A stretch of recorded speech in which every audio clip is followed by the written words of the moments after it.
నువ్వు రాజకీయాల్లో వెళ్ళడానికి వీల్లేదు, నువ్వు నా సేవే చేయాలని చెప్పి దేవుడు నన్ను దర్శించినటువంటి సంవత్సరం 1975. ఆ తర్వాత మరి గత 40 ఏళ్లలో దేవుని యొక్క పరిచర్య చేస్తూ కొంతకాలం మరి ఒక ఇంగ్లీష్ జర్నలిస్ట్గా కూడా నేను అనేకమైన papers, the Hindu, Indian express, times of India, business standard and so on, వాటిలో కూడా నేను చేసి మరి మా ఉద్యోగం ద్వారా కూడా అనేక దేవుని పరిచయం చేయడం జరిగింది.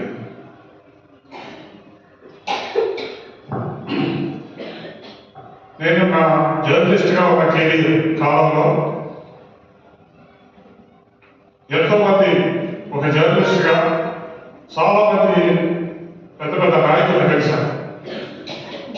రాజీవ్ గాంధీ దగ్గర నుంచి prime minister Rajiv Gandhi, A B Vajpayee, P V Narasimha Rao, ఇతర జాతీయ, స్థానిక మరి ఎంతో మంది నేను కలిశాను. మదర్ తెరీసా కలిశాను. బౌద్ధ మతస్థులు, దేవుని ప్రతినిధిగా ఆరాధించేటట్టు దలై లామాను కూడా నేను కలవడం జరిగింది. నేను ఒకటి చెప్పగలను, ఎంతో మంది పెద్ద పెద్ద వాళ్ళు కలిశారు, కానీ వాళ్ళందరికంటే నేను కలిసినటువంటి ముఖ్యమైన, నా జీవితంలో నేను కలిసిన ముఖ్యమైన వ్యక్తి ఎవరంటే యేసుక్రీస్తు. యేసుక్రీస్తు కంటే గొప్పవాళ్ళు ఈ ప్రపంచ చరిత్రలో లేరని నా నమ్మకం.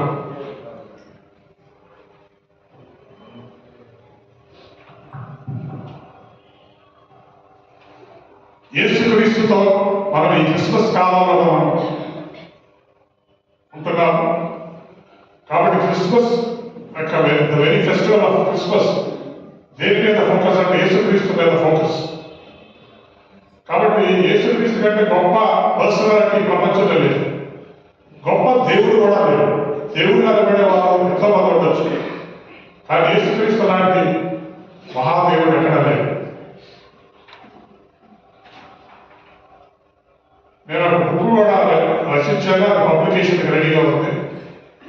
దాని పేరు మ్యాన్ ఆఫ్ ద ఏజెస్. యుగాలు చాలా యుగ పురుషుడు, the man of the ages. ఆ పుస్తకంలో ఇదే లేదు. యేసుక్రీస్తు ఇస్ ద ఇన్కంపారబుల్ గాడ్. ఎవరితో పోల్చలేనటువంటి దేవుడే. ఆయనలో ఉన్నటువంటి ముఖ్యమైన గుణలక్షణాలు ఇవన్నీ కూడా యేసుక్రీస్తు యొక్క గొప్పతనాన్ని వారి సాగడానికి రాసినటువంటి పుస్తకం. యేసుక్రీస్తు లాంటి దైవం, పరిశుద్ధమైన దేవుడు ఎక్కడ లేడు, రక్షకుడు ఎక్కడ లేడు. నేను కొంతకాలం క్రితం TV9 ఛానల్ వారు యేసుక్రీస్తు మీద ఒక క్రిస్మస్ సందర్భంగా ఒక ½ గంట మ్యాగజైన్ స్టోరీ అన్నారు. దాన్ని టెలికాస్ట్ చేశారు. నేను అది చూడడం జరిగింది. అందులో వారు కూడా TV9 వారు ఏం చెప్పారంటే, యేసుక్రీస్తుతో సమానమైన దేవుడు ప్రపంచంలో లేడు.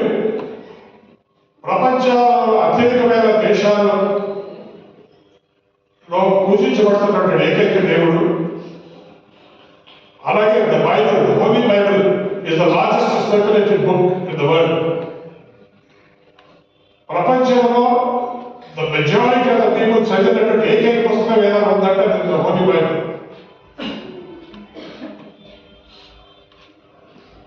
ఆ రకంగా మరి మీకు అందరికీ తెలుసు, ఈ ప్రపంచంలో ఈ గ్లోబ్లో 250 దేశాలు ఉన్నాయి. 250 దేశాల్లో 175 కంట్రీస్ అన్ని క్రిస్టియన్ కంట్రీస్. 250 దేశాల్లో 175 కంట్రీస్ క్రిస్టియన్ కంట్రీస్. కానీ యేసుక్రీస్తు యొక్క పేరు వినపడని దేశం లేదు, యేసుక్రీస్తు యొక్క సంఘము లేని దేశం లేదు, బైబిల్ సర్క్యులేట్ అవ్వనటువంటి దేశం లేదు.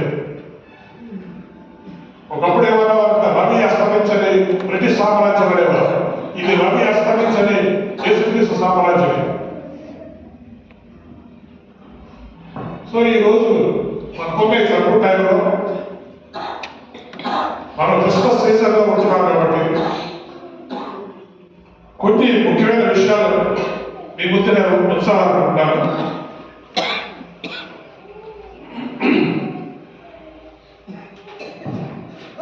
The symbols of Christmas and the symbols of Christianity అనే దీని మీద మీ ముందు క్రిస్మస్ యొక్క సింబల్స్ ఏమిటంటే ఈస్టర్ స్టార్, తూర్పు తార.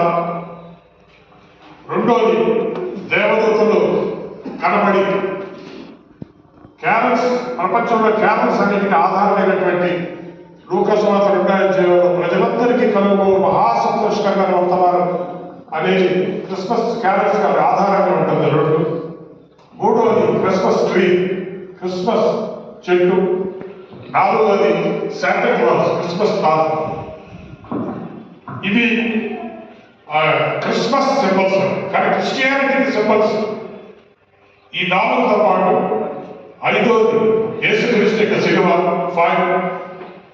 నంబర్ 6 యేసుక్రీస్తు యొక్క సంఘం. నంబర్ 7 22 ఖాళీ అయిన సమాధి. 7 కూడా క్రిస్టియానిటీకి, క్రిస్మస్ కి ముఖ్యమైనటువంటి సింబల్స్ గా ఉంటున్నాయి. మత్తయి సువార్త 1:17 వచ్చిన మనం చూసి ఒక్కసారి ఎవరైనా తీస్తే చదవండి. మత్తయి ఓకే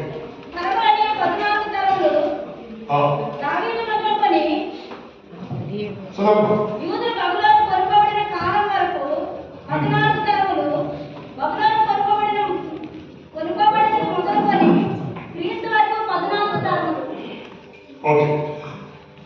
ఇప్పుడు యేసుక్రీస్తు యొక్క గొప్పతనం, ఆయన ఎవరితో is incomparable personality, incomparable God అని చెప్పడానికి యేసుక్రీస్తు ఎంత గొప్పవాడంటే అబ్రహాము నుండి క్రీస్తు వరకు 14 3:14 చదివింది పాప. సో 14 × 3 42 అంటే 42 తరాలు. యేసుక్రీస్తు యొక్క తల్లి ఎవరు, తల్లిదండ్రులు ఎవరు, తాత ఎవరు, ముత్తాతలు ఎవరు, అలా వెనక్కి వెళ్ళిపోతూ ఉంటే అబ్రహాము దగ్గరికి వెళ్ళిపోతుంది. ఈ ప్రపంచ చరిత్రలో ఎవరైనా సరే ఇలాంటి ఒక లీనియేజ్, ఇన్ని తరాల వెనకాల మీరందరూ నా యాన్సిస్టర్స్ అని చెప్పగలిగిన గొప్ప పర్సనాలిటీ ఎవరు లేదు. నేను ఇప్పుడే చేసిన మా డిఎంహెచ్ఓగా పనిచేసినటువంటి డాక్టర్ గారిని కలిశాను. నేను ఆయన ప్రశ్న అడుగుతాను, మీ ఫాదర్ నేమ్ ఏంటి చెప్పండి. ఓకే. మీ గ్రాండ్ ఫాదర్? మీ గ్రాండ్ ఫాదర్ ఆయన ఫాదర్ తెలియదు. మనకందరూ కూడా మనకి ఎంతవరకు చెప్పగలమంటే మన father name, grand father name చాలా కష్టంగా. ఇప్పుడు డాక్టర్ గారు అయితే గ్రాండ్ ఫాదర్ నేమ్ చెప్పారు. నాకైతే మా గ్రాండ్ ఫాదర్ నేమ్ నాకు తెలియదు. అంటే మనం జస్ట్ 2 తరాలు మాత్రమే చెప్పగలం. బట్ ఇక్కడ అబ్రహాము నుంచి యేసుక్రీస్తు వరకు 42 జనరేషన్స్. మరి అప్పుడు ఆదాము నుండి అబ్రహాము గురించి చెప్పలేదు. ఆదాము నుంచి అబ్రహాము వరకు కూడా చూసినట్లయితే అది కూడా ఒక 10 జనరేషన్స్ ఉన్నాయి. ఎలా చూసుకున్నా యాడమ్ టు క్రైస్ట్ 42 + 10 whatever అంటే 52-54 జనరేషన్స్ ఉన్నాయి. ఖచ్చితంగా ఈ 54 జనరేషన్స్ పేరు బ్యాక్ వెళ్ళిపోతే ఉంటాయి. ఈ ప్రపంచంలో గొప్ప వ్యక్తులు ఎవరైనా, లేకపోతే దేవుళ్ళుగా ఆరాధించబడే వారు ఎవరైనా సరే వారు కూడా చెప్పగలరా? వారి తాత తర్వాత ఎవరనేది చెప్పలేదు.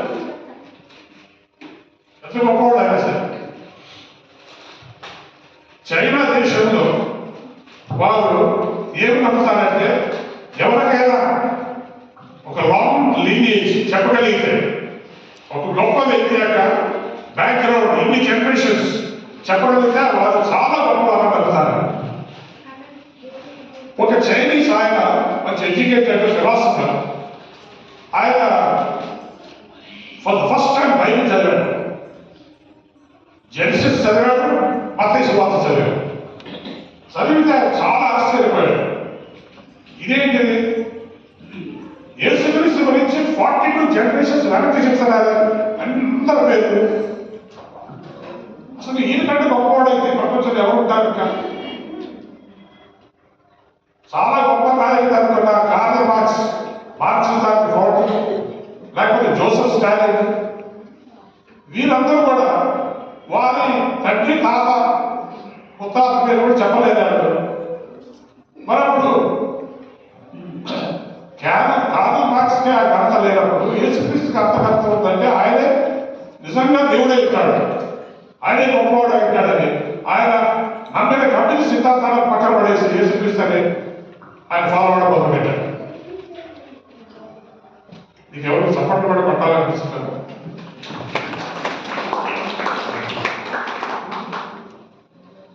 అంటే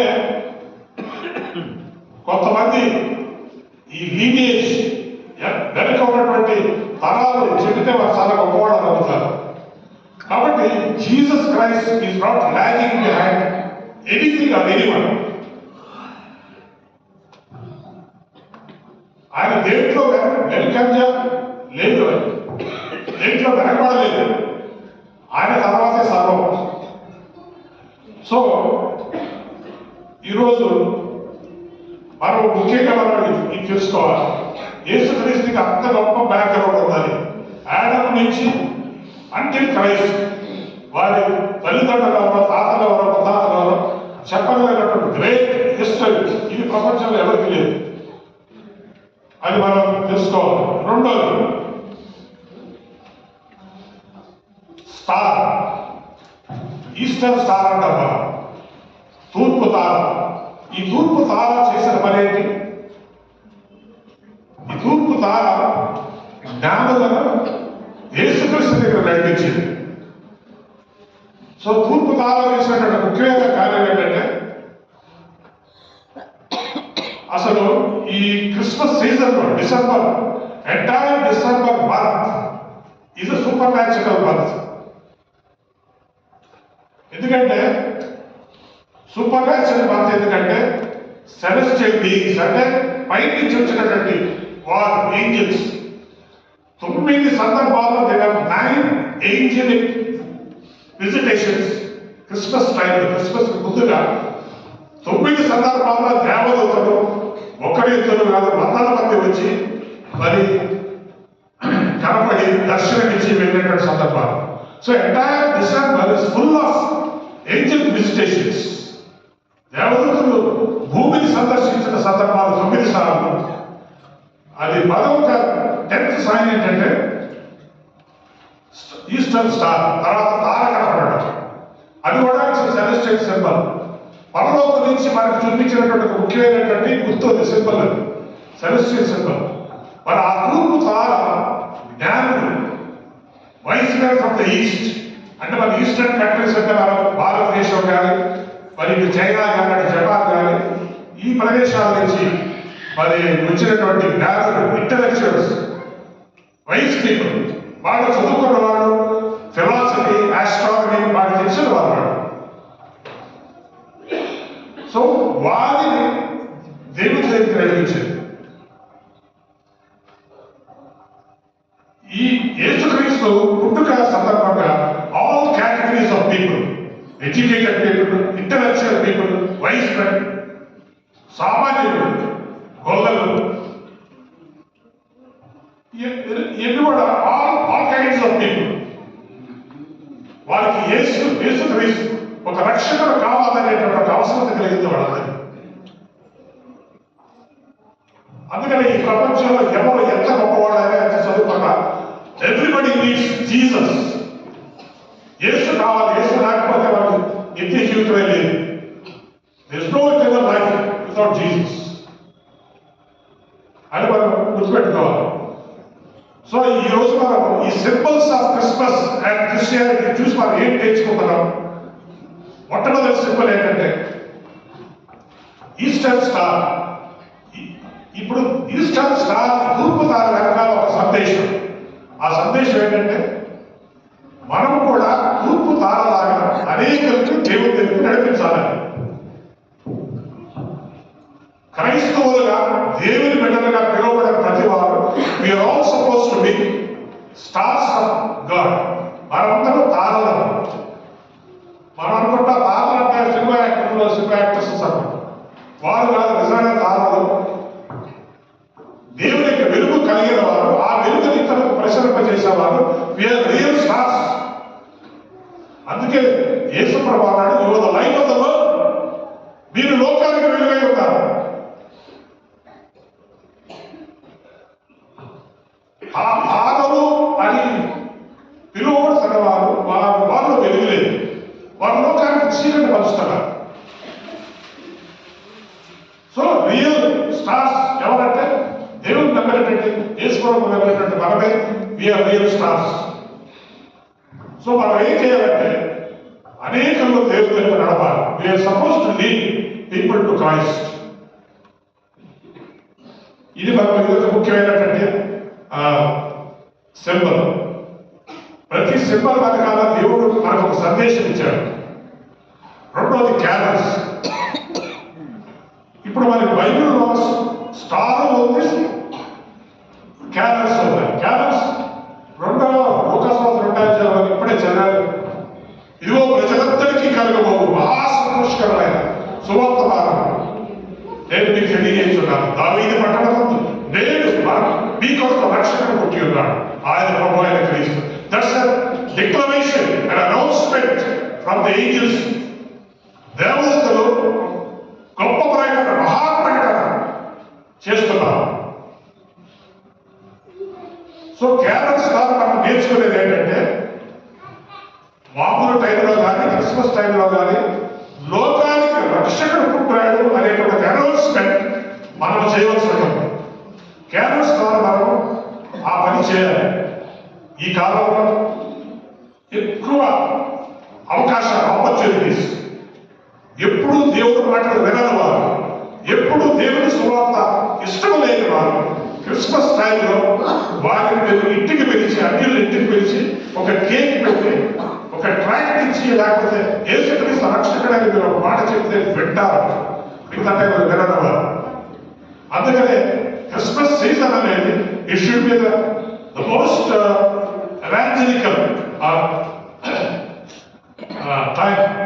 ఎవాంజలిజం చేసేటువంటి టైం, ఇతరులకు సువార్త చెప్పేటువంటి గొప్ప అవకాశం. దేవదూతలు పలికినట్టుగా మనం కూడా ఆ సువార్తను ఇతరులకు అందజేయాలి. మూడోది క్రిస్మస్ ట్రీ.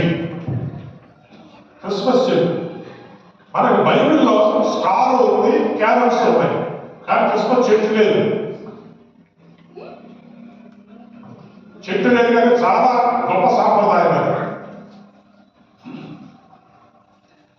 ఇప్పుడు క్రిస్మస్ ట్రీ అసలు ఈ సాంప్రదాయం ఎలా వచ్చిందంటే జర్మనీ వారు మొదలుపెట్టారు. జర్మనీలో ఈ సాంప్రదాయం వచ్చింది. ఆ సాంప్రదాయం వెనకాల, ఆ ట్రెడిషన్ వెనకాల ఒక బలమైనటువంటి ఆధారాలు ఉంటాయి. ఏంటంటే జర్మనీ వాళ్ళు ఏమనుకుంటారంటే ఆది కాండంలో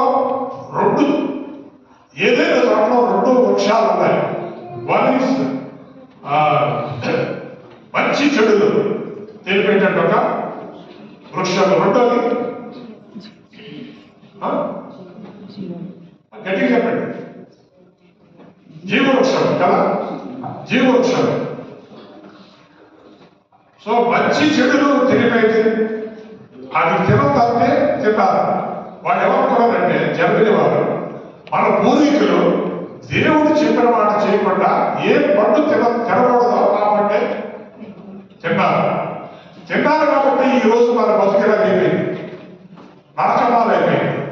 కానీ మరొక చెట్టు ఉంది, ఆ చెట్టు జీవం ఇచ్చే చెట్టు,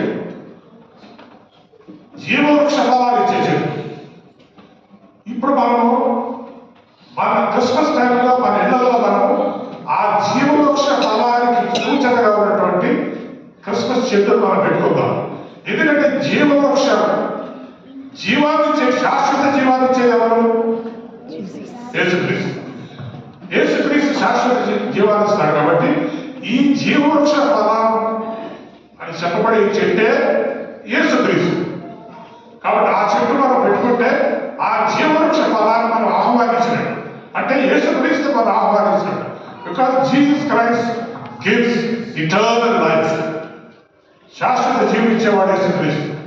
కాబట్టి మనలో చాలా మంది విషయం తెలియకపోవచ్చు. మనం చెట్టు పెట్టుకుంటాం, ఎందుకు పెట్టుకుంటాం అన్న సాంప్రదాయం జర్మనీ వారు మొదలుపెట్టి అది అక్కడి నుంచి అమెరికాకు పాటించిన సాంప్రదాయం, అక్కడి నుంచి ప్రపంచ దేశాలన్నింటికి ఈ సాంప్రదాయం పాటింది. కానీ మరి this is the powerful witness. Christmas day అనేది మనకి శాశ్వత జీవితం, ఇంటర్నల్ లైఫ్ ఇచ్చేటువంటి యేసుక్రీస్తుగా మనం చెప్పుకోవచ్చు. తర్వాత నాలుగోది శాంటా క్లాస్, అంటే క్రిస్మస్ తాత. ఈ క్రిస్మస్ తాత అనేది కూడా మన బైబిల్లో లేదు. అయినా it's a very good tradition, very meaningful, చాలా అర్థవంతమైనది అది ట్రెడిషన్. ఇది ఈ క్రిస్మస్ తాత సిద్ధాంతము ఎక్కడి నుంచి వచ్చిందంటే సెయింట్ నికోలాస్ అనేటువంటి ఒక ఆయన టర్కీ దేశానికి చెందినవాడు. టర్కీ దేశంలో ఆయన పుట్టాడు. ఆయన ఒక అన్ని జనుల నుంచి మరి దేవుడిని ఆయన తెలుసుకున్నాడు. దేవుడిని తెలుసుకొని యేసుక్రీస్తు నమ్మి, యేసుక్రీస్తు చెప్పిన ప్రత్యేక సిద్ధాంతం, every teaching of Jesus Christ ఆయన నమ్మి, మనసారా నమ్మి దాన్ని అమలు చేసేవాడు తన జీవితంలో. ఆయనే ఆ తర్వాత కాలంలో ఆయన బిషప్ అయ్యాడు. ఆయన బిషప్ ఆఫ్ బైరా అంటారు. ఇప్పుడు ఈయన బ్యాక్గ్రౌండ్ లో వీళ్ళ తల్లిదండ్రులు చాలా కోటీశ్వరులు, చాలా ఆస్తి పనులు, తరగని ఆస్తి, ఎంత ఖర్చు పెట్టినా తరగని ఆస్తి పనులు వాడు, చాలా డబ్బు వాడు. ఎప్పుడైతే యేసుక్రీస్తు నమ్మాడో ఆయన ఒకటి తనకున్న ధనమంతా లేని వారికి, లేనిగా ఉన్న వారికి పంచిపెట్టేవాడు. ఆయన ఎంత ప్రాక్టికల్ గా ఉండేవాడంటే పడవ టైంలో ఆ ఊరంతా, ఆ దేశమంతా తిరిగేవాడు. ప్రతిరోజు కొన్ని ప్రాంతాలు తిరిగి ఎవరు పేదవారు, ఎవరు లేనివారు అని గమనించి వారికి నోట్ చేసుకొని రాత్రి పూట వెళ్ళి అక్కడ వాళ్ళకి డబ్బులు కానీ, బంగారం ముద్దలు కానీ, బంగారం ఆర్నమెంట్స్ కానీ వాడు ఇంట్లో పడేసేవాడు. అది వాళ్ళు అమ్ముకొని దానివల్ల బతికి బాగుంటారు కదా. చాలా మందికి అలా చేసేవాడు. అంటే లిటరల్ గా ఈ ఆస్తి ఓరాలి నేను కాదు. మనకు ఒక ఇల్లు, 2 ఇల్లు ఉంటేనే మేము ల్యాండ్ లార్డ్స్ అని మనం చెప్పుకుంటాం.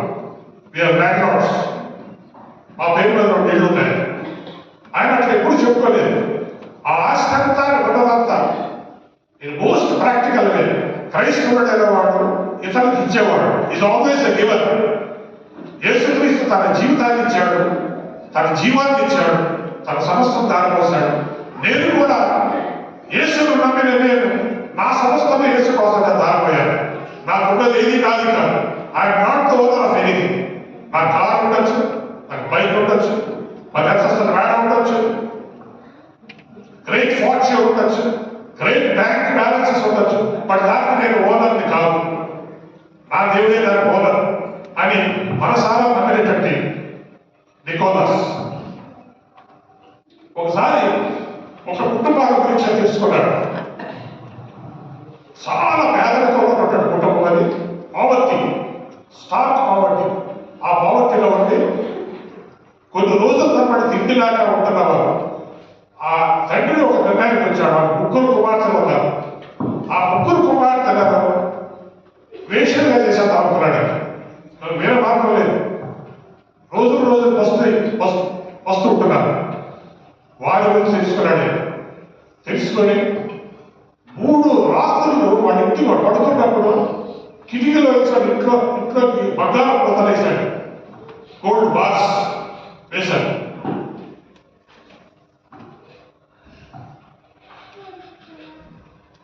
నికోలాస్ లేని వారికి ఇచ్చేవాడే కాదు, ఆయనలో గొప్ప ఆత్మీయ వరాలు పరిశుద్ధాత్మ శక్తి పెంపబడినవాడు. ఆయన ఎవరి కోసం ప్రార్థన చేస్తే వాడు హీలింగ్స్ పుట్టి ఆయన పిలుచుకొని హీలింగ్ ప్రేయర్స్ చేయించుకునేవారు. అంతేకాదు యేసుక్రీస్తు ఈ భూలోకంలో ఉన్నప్పుడు ఏమి చేశాడో అవన్నీ కూడా నేను చేస్తానని నాకు కట్టడ కట్టుకున్నాను. ఒకసారి ఆయన పడవ మీద వెళ్తుంటే ఆ పడవలో చాలా మంది ఫారినర్స్ ఉన్నారు, మర్చెంట్స్ ఎవరో ఉన్నారు. చాలా పెద్ద తుఫాను వేగింది. ఆ తుఫాను ఈ బోటుని ముంచేసే టైంలో ఈయన అక్కడ మోకరించి యేసుక్రీస్తు ఏ రకంగా అయితే ఇదిగోనే ఈ సముద్రాన్ని తుఫానుని గద్దించి నిమ్మడింపజేశాడు, ఎగ్జాక్ట్లీ ద సేమ్ ఆయన యేసునామంలో ఆర్డర్ చేస్తే తుఫాను ఆగిపోయింది, సమసిపోయింది. ఆయనతో ట్రావెల్ చేసేటువంటి చాలా మంది విదేశీయులు అది చూసి యేసుక్రీస్తును నమ్ముకొని వారి దేశాలకు యేసుక్రీస్తును మోసుకొని వెళ్ళారు విట్నెసెస్. ఈయన అంత మాత్రమే కాదు, ఎవరైతే పేద ప్రజలు లేని వారు, శక్తిహీనులు, బలహీనులు అన్యాయం గురవుతున్నారో వారి పక్షాన్ని ఈయన వెళ్ళి పోరాడి ఆ కోర్టులో కానీ ఎక్కడ కానీ ఈయన డబ్బు ఖర్చు పెట్టి వారికి న్యాయాన్ని తెచ్చి ఇచ్చాము. ఇలాగా నికోలాస్ అనేటువంటి ఒక వ్యక్తి యేసుక్రీస్తుని ఆదర్శంగా తాను జీవించడం వల్ల ఎంతో మంది జీవితాల్లో వెలుగులు నింపాడు, చీకటి బ్రతుకుల్లో వెలుగులు నింపాడు. నరక రూపంలో మరి మగ్గిపోతూ అందులో నుంచి బయటికి రాలేటువంటి దుర్భరమైన జీవితాలలో ఆయన వెలుగులు నింపాడు. ఎంతో మంది జీవితాలకు ఒక అర్థాన్ని ఇచ్చాడు, ఎంతో మందికి నిత్య జీవితాన్ని వారిని ప్రసాదించాడు. అంటే ఒక్కరు యేసుక్రీస్తులాగా ఉండగలిగితే ఎంత ప్రభావం ఉంటుంది. ఆ మాట మనం చెప్పుకోవాలనుకుంటే యేసుక్రీస్తు అనేటువంటి ఈ దైవ కుమారుడు ఓన్లీ వన్ మ్యాన్, అతడు ఒక్కడే ఆయన ఒక్కడు. ఆయన సేవ చేసింది 3.5 సంవత్సరాలు, 3.5 years మినిస్ట్రీ ఒక ప్రభావం ప్రపంచ దేశాల్లో ఏర్పడింది. యేసుక్రీస్తు అంటేనే జీవితాలు మార్చేటువంటి దేవుడు. Jesus Christ is the great revolutionary. He brings revolutionary changes in the lifes of people. ప్రజల జీవితాల్లో విప్లవాత్మకమైనటువంటి మార్పులు తీసుకొచ్చేటువంటి యేసుక్రీస్తు. ఎక్కడ యేసుక్రీస్తు ఉంటే అక్కడ విప్లవం, అక్కడ మార్పు వస్తుంది. చేంజ్ అనేది యేసుక్రీస్తు తీసుకొస్తాడు. అందుకే ప్రపంచం అంతా ఈ రోజు ఎక్కడ యేసుక్రీస్తు పంపితే అక్కడ ప్రపంచంలో అక్కడ మార్పు వచ్చింది, అక్కడ అభివృద్ధి వచ్చింది. యేసుక్రీస్తు ఎక్కడ ఉంటే అక్కడ పవిత్రత ఉంటుంది, పాపం ఉండదు, పరిశుద్ధత ఉంటుంది, అభివృద్ధి ఉంటుంది, ప్రేమ ఉంటుంది, ఇప్పటి వరకు ఉంటుంది. ఈరోజు యేసుక్రీస్తు పేరు మీద ప్రపంచ దేశాలలో మరి జరిగేటువంటి పరిచర్య, సేవా పరిచర్యలు మరి దానికి మూలంగా ఉంటారు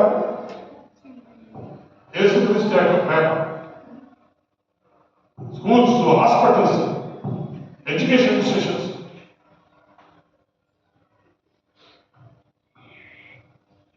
ఆ రకంగా సెయింట్ నికోలాస్ మరి ఆయన ఒక బిషప్ అయ్యాడు. ద కౌన్సిల్ ఆఫ్ నైసియా అనేది మొట్టమొదటి మీటింగ్ జరిగింది ఏంటి ఆ ఫస్ట్ సెంచరీలో. ఆ కాలంలో ఎక్కడెక్కడైతే వేరే దేశాల్లో యేసుక్రీస్తు నమ్మి ఉన్నవారందరూ అక్కడ బిషప్స్, వేరే దేశాల నుంచి బిషప్స్ అందరూ వచ్చి ఈ Nicaea, the council of Nicaea అనేటువంటి ఆ మీటింగ్ వారు హాజరయ్యారు. అందులో హాజరైన వాడు సెయింట్ నికోలాస్. ఒకసారి ఆ నైసియా కౌన్సిల్ మీటింగ్ లో ఒక వ్యక్తి, ఒక బిషప్, ఆ యేసుక్రీస్తు దేవుడు కాకపోవచ్చులే, ఆయన ఒక గొప్ప వ్యక్తి అని ప్రసంగం చేయకపోతే ఈయన చాలా వచ్చింది, నువ్వు బిషప్ అయ్యి యేసుక్రీస్తు దేవుడు కాదా కాదని చెప్పి ఇది సీట్ బెంచ్ వేసి ఆయన ఆ బిషప్ గారికి మరి ఇక్కడ పూర్తి మీద కొడుతున్నాడు, పళ్ళు పోయాయి, రక్తం పడి అక్కడ కూర్చున్నాడు. అంటే అంత పౌరుషమేది, నువ్వు బిషప్ అయ్యి యేసుక్రీస్తు దేవుడు కాదా, అన్ని విధాలుగా మరి దేవుడి కోసం పౌరుషంగా మరి దేవుడి కోసం దేవపడే వ్యక్తి. సో ఈరోజు మనం క్రిస్మస్ శాంటా క్లాస్ గురించి చెప్తారా? మరి ఆల్ క్రిస్టియన్ నేషన్స్ కానీ ఇక్కడ కానీ ఎక్కడైనా సరే ఒక సాంప్రదాయం ఏంటంటే మోస్ట్లీ వెస్టర్న్ కంట్రీస్లో క్రిస్మస్ చెట్టు ఉంటుంది, ఆ ఇంటి పైన పెద్ద చెట్టు, ఆ చెట్టుకి గిఫ్ట్స్ కొన్ని క్లోత్స్, మంచి కొత్త బట్టలు, కొన్ని స్వీట్స్, కొన్ని క్రిస్మస్ కేక్, కొన్ని ఇతర పరికరాలు, మిక్సీ, గ్రైండర్, రకరకాల ఐటమ్స్ ఇవన్నీ కూడా క్రిస్మస్ చెట్టు కడతారు. అంటే అది ఎందుకు కడతారంటే ఆ గిఫ్ట్ లేని వారు ఎవరైనా వచ్చి ఎవరిని అడగక్కర్లేదు, ఏం కావాలో తీసుకొని చెప్పడం. చూసారా ఇది మరి ఐరోపా ఖండం కానీ పాశ్చాత్య దేశాలలో పడే క్రైస్తవ దేశాలలో ఎంత గొప్ప సాంప్రదాయం పెట్టారు. పేదలకు ఎవరైనా వచ్చి తీసుకోవచ్చు, లేని వారు ఎవరైనా వచ్చి తీసుకోవచ్చు. మరి ఆ సాంప్రదాయంలో నేను ఎక్కడ చూడట్లేదు. నా చిన్నప్పుడు మరి మా ఇంట్లో క్రిస్మస్ చెట్టు పెట్టారు, మేము విజయవాడలో ఉండేవాళ్ళం. క్రిస్మస్ చెట్టు పెట్టి ఆ క్రిస్మస్ చెట్టుకి అన్ని రకాల గిఫ్ట్స్, మా చెన్నై నుంచి మా ఆంటీలు వచ్చారు, మా ఫాదర్ సిస్టర్ నుంచి, ఆ గిఫ్ట్స్ అన్ని తగ్గించేవారు. అది ఎవరైనా బయటకు వచ్చి తీసుకోవచ్చు అంటే చాలా మంది వచ్చి బట్టలు తీసుకెళ్ళేవారు, కేకులు తీసుకెళ్ళేవారు, మంచి యూస్ఫుల్ ఐటమ్స్, సోపులు, టూత్ బ్రష్లు, టూత్ పేస్ట్లు, ఏమైనా ధర కట్టచ్చు, ఏం కావాలంటే తీసుకొని వెళ్ళిపోవచ్చు. మన భారతదేశంలో ఉన్న సంఘం, so sorry to say this, మన భారతదేశంలో ఉన్న సంఘం ఇంకా ఎవరో నేర్చుకోలేదు. విదేశాల నుంచి ఎంతో మంది మిషనరీలకు వచ్చి ఎన్నో మందికి బాధ్యతలు చూపించి వెళ్ళారు, కానీ వీఆర్ స్టిల్ నాట్ గివర్స్. మరి ఇప్పుడు కూడా ఇవ్వడం లేదు. ఎందుకు ఆ సాంప్రదాయ భారతదేశంలో మనం ఎదురు చేయట్లేదు? Why are not giving? కనీసం క్రిస్మస్ కాలంలో అయినా సార్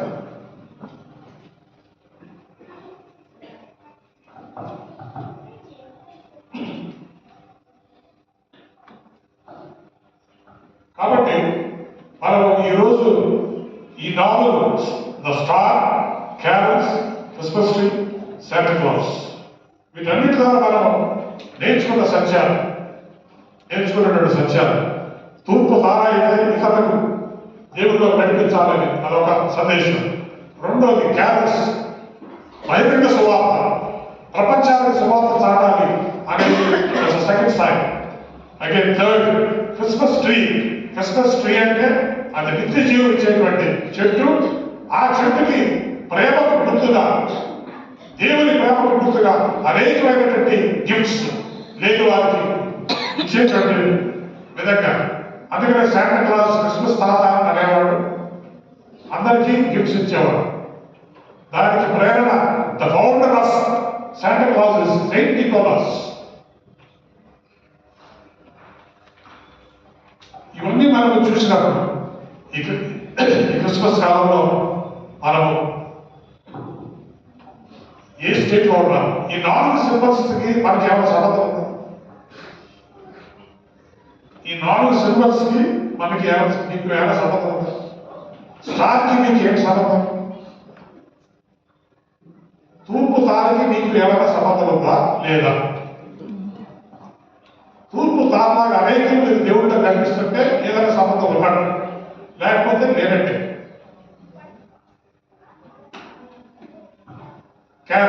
క్యారల్స్ ద్వారా లోకానికి అన్నిలకు సువార్త అందించేటట్టు ఒక గొప్ప అవకాశం. మనం ఏం చేస్తామంటే క్యారల్స్ టైంలో మన కుటుంబాన్ని దర్శిస్తాం. ప్రపంచానికి సందేశం ఏ రకంగా ఇవ్వగలమో మనం ఆలోచన చేయటం లేదు. దానికి మీకు ఏమైనా సంబంధం ఉందా? క్యారల్స్ మీకు ఏమైనా సంబంధం ఉందా? ఉంటే సువాస ప్రకటిస్తేనే మీకు సంబంధం ఉంటుంది. క్రిస్మస్ చెట్టుకి మీకు ఏమైనా సంబంధం ఉందా? క్రిస్మస్ చెట్టు అంటే నిత్య జీవం. నిత్య జీవం ఇచ్చేవారు ఎవరు? యేసుక్రీస్తు. ఆ యేసుక్రీస్తు మీకు నిత్య జీవం ఇచ్చాడా? మీరు తీసుకున్నారా? ఎవడైనా యేసుక్రీస్తునందు ఉన్నాడా అతడు నూతన సృష్టి. If any man be in Christ, he is a new creation. All things shall pass away. Behold, everything shall become new. సమస్తం కొత్తమైపోతాయి. నాకు తెలిసిన యేసుక్రీస్తు ఎవరంటే నన్ను 16వ సంవత్సరంలో నా జీవితాన్నే మార్చేసినటువంటి ఒక వ్యక్తి. నేను అలాగే తీసుకున్నాను. యేసుక్రీస్తు నా జీవితాన్ని మార్చాడు. నా జీవిత గమ్యాన్ని మార్చేశాడు. Destiny of my life is change. నా భవిష్యత్తు మార్చేశాడు. జీవితాన్ని నాకు అర్థం ఇచ్చాడు. There is the purpose of life.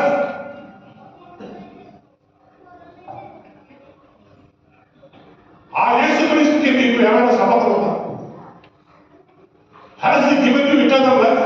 నీకు ఆయన నిత్య జీవం ఇచ్చాడా? నీ పాపాలను ఆయన క్షమించాడా? ఆయన మీ హృదయంలో వచ్చి హృదయం మీద సింహాసనం మీద ఆశీనుడై ఉన్నాడా? యేసుక్రీస్తు నమ్మినంత వరకు మీ జీవితంలో ఏం జరిగింది? ఏమి జరిగింది? యేసుక్రీస్తు నమ్మితే ఇంగ్లీష్ వచ్చింది. యేసుక్రీస్తు నమ్మితే కల్చర్ వచ్చింది. యేసుక్రీస్తు నమ్మితే డెవలప్మెంట్ వచ్చింది. యేసుక్రీస్తు నమ్మితే సమాజంలో ఒక స్టేటస్ వచ్చింది. అంతేనా? యేసుక్రీస్తు నమ్మితే మీ జీవితం మారలేదా? నీ పాపాలు క్షమించలేదా? నీవు యేసుక్రీస్తుకు వెలుగుగా జీవించడం లేదా? Are you not the light of the world? నీవు లోకానికి వెలుగు కాదా? ఈ లోకానికి వెలుగు కాదా? అడుగుతుందా? క్రిస్మస్ చెట్టుకి మీకు ఏమైనా సంబంధం ఉందా? క్రిస్మస్ తాతకి మీకు ఏమైనా సంబంధం ఉందా? క్రిస్మస్ తాత ఏం చేశాడంటే ఉన్నదంతా పేదలకు లేని వారికి సువార్త ప్రకటన కోసం ఆయన దారిపోశాడు. నేను మీ ఆస్తి అవసరాన్ని ఆదేశించి దేవుడి సువార్తకి ఇచ్చేసేయడం నేను అంటలేదు. బట్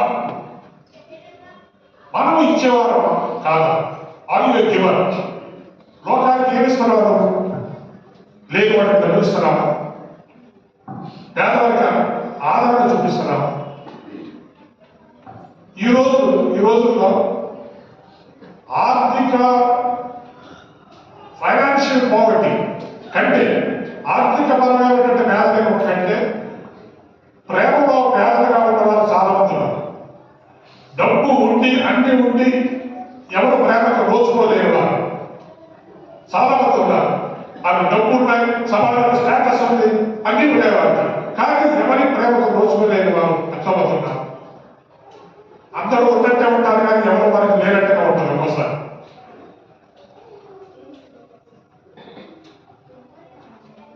అలాంటి వారికి మనం ప్రేమను పంచేవారుగా, యేసుక్రీస్తు ప్రేమను పంచేవారుగా, యేసుక్రీస్తు ఇంట్రడ్యూస్ చేసేవారుగా,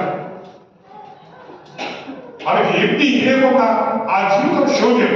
ఆ జీవితానికి అర్థమే లేదు. యేసుక్రీస్తు లేని జీవితాలు అర్థం లేదు.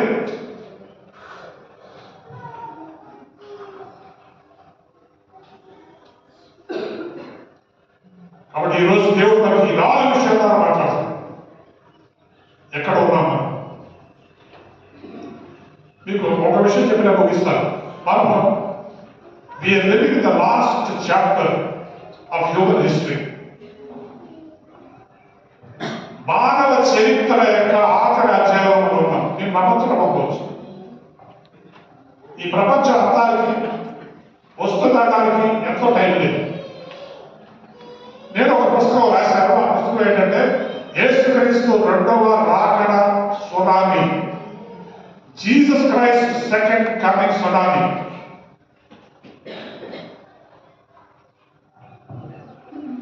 యేసుక్రీస్తు కూడా ఆయన వస్తున్నాడు. ప్రపంచం అంతా బాగుంది. వస్తుంది, టెక్నాలజీ పెరిగిపోతుంది కదా. రోబోటిక్ టెక్నాలజీ, ఏ ఆర్టిఫిషియల్ ఇంటెలిజెన్స్ ఏంటి వచ్చేసాయి, మన జీవితం ఏదో తగ్గిపోతుంది నేను అనుకుంటున్నాను. We are coming to the very end. నేను కారులో రంపచోడవరం వస్తుంటే ఒక హాస్పిటల్ అడ్వర్టైజ్మెంట్ చూశాను. హాస్పిటల్ అడ్వర్టైజ్మెంట్ ఏమంటున్నారంటే, మా హాస్పిటల్ ద్వారా వీఆర్ యూజింగ్ రోబోటిక్ టెక్నాలజీ. అంటే పేషెంట్లకు మనుషులు కాదు సేవ అందించేది, రోబోలు అందిస్తారని. అంటే అదొక ఫ్యాన్సీ. అది మనం చాలా అభివృద్ధి చెందామని చెప్పడానికి అదొక గుర్తారు. అంటే దేవుడికి విలువ లేదు, ఈ సమాజంలో దేవుడు అక్కర్లేదంటారు. రెండోది, ఇప్పుడు మనుషులు కూడా అక్కర్లేదు, మనుషులు కూడా అక్కర్లేదు. మరి ఏం కావాలి మనకి మెషిన్స్ కావాలా, రోబోటిక్ టెక్నాలజీ కావాలా. దేవుడు ఎవరో ఒక ముందుకి ఉద్యోగం చేసే భర్త ఆఫీస్ నుంచి ఇంటికి రాగానే ఎప్పుడు భార్య ఒక కాఫీ కప్పుతో ఆయన స్వాగతం ఇస్తుంది. ఇప్పుడు ముందుకి ఆ భార్య బదులు రోబో వచ్చి భర్తకి కాఫీ ఇవ్వబోతుంది అంటున్నారు. ఆకలిస్తే రోబో అయితే కన్నం పెడుతుంది. అంటే ఇది చాలా డెవలప్మెంట్ లో చాలా క్లైమాక్స్ వచ్చేసామని ఈ ప్రపంచం ఆశ్రయిస్తుంది. ఈ మానవ దృష్టిలో దేవుడికి విలువ లేదు, రెండోది మనుషులకు కూడా విలువ లేదు. అనుకుంటున్నారా మీరు మీ జీవితానికి నాకు విలువ ఉందని? మీ జీవితానికి విలువించిన వాడు ఒకరికి చూపించండి. డబ్బు ఉంటే విలువ ఇవ్వడం కాదు, సమాజంలో ఒక స్థానం ఉంటే విలువ ఇవ్వడం కాదు. నిన్ను నిండుగా ప్రేమించేవాడు, నిన్ను నిండుగా నీకు విలువ ఇచ్చేవాడు ఎవరు? ఈ ప్రపంచ దృష్టిలో మనుషులకు విలువ లేదు. కానీ యేసుక్రీస్తు మనిషి అంటే విలువ ఉందని చెప్పడానికి ఆయన మనిషిగా వచ్చాడు. ఆ మనుషుల కోసమే ఆయన సిలువకి ప్రాణం అర్పించాడు. అందుకే యేసు ప్రభు ఒక మాట అంటాడు, what shall it profit a man if he gains the whole world and loses his own soul. ఒక మనిషి లోకమంతా సంపాదించుకొని తన ఆత్మను పోగొట్టుకున్న ఎడల ఏమి ప్రయోజనం? యేసుక్రీస్తు ఒక మనిషి ఆత్మకి, ఒక మనిషి జీవితానికి ఇచ్చిన విలువ ఎవరిచ్చారు? నీ భార్యకి ఇచ్చిందా? నీ భర్తనికి ఇచ్చారా? నీ పిల్లలకి విలువ ఇస్తారా? ఎవరిస్తారా నీకు విలువ? యేసుక్రీస్తు ఇచ్చినట్టు విలువ ఎవరివ్వలేదు. ఆ మనుషులు సర్వనాశనం అవ్వకూడదనే ఆయన శిలువ మరణం పొందాడు. ఆయన వచ్చి క్రిస్మస్ కాలంలో ఎందుకు వచ్చాడంటే, Jesus was born to die for the sins of mankind. He was born to die. మన చాలా ఆఖరి దినాల్లో ఉన్నాము, ప్రపంచ యొక్క ఆఖరి అధ్యాయంలో ఉన్నాము. మీరు నమ్మినా నమ్మకపోయినా ఎన్ని మేడలతో కట్టుకోండి, విదేశాలు వెళ్ళిపోండి, గొప్ప గొప్పగా ఉండాలని అనుకోండి. కానీ అవన్నీ కూడా ఓన్లీ పాసింగ్ ఫేజ్. ఒక్క రాత్రిలో ఘోరమైన మార్పులు జరుగుతాయి. ఈ ప్రపంచంలో రాబోయే 10 సంవత్సరాల్లో జరగబోయే పెద్ద పెద్ద మార్పులు, ఆ మార్పులు తట్టుకునే సత్తా మీకు ఉండదు. You will not have the strength to face this tremendous changes. మనం దాటుకొని వెళ్ళిపోతుంది.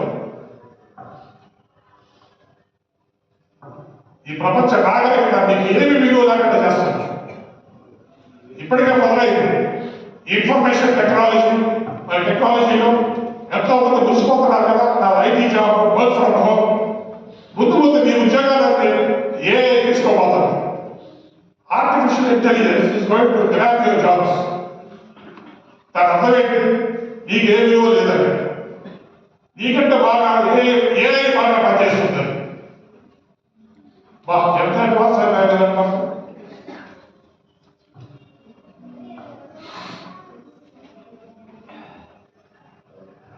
ఈ ప్రపంచ సర్వనాశనానికి వెళ్తాం. ప్రపంచంతో పాటు మనం నాశనం అవ్వకూడదు. ప్రపంచంతో పాటు మనం నాశనం అవ్వకూడదు.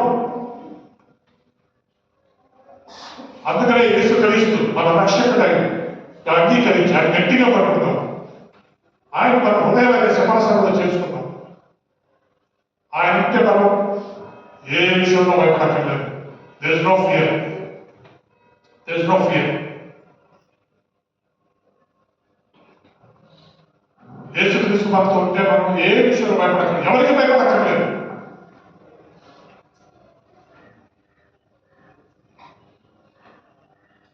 ప్రార్థన చేసుకుందాం.